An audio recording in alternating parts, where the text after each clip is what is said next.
Coaching से आज के जो क्षेत्र में कोचिंग चल रही कोई कितना कमाता है।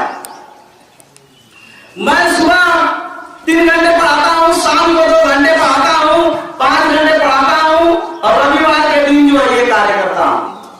तो जो हमारी ब्रेन की जो व्यस्तता है एकदम ये गांव में धार्मिक और जैन जो प्रतियोगिता है इस पे लगी हुई है, इसके अलावा मैं कुछ सोच ही नहीं पा रहा।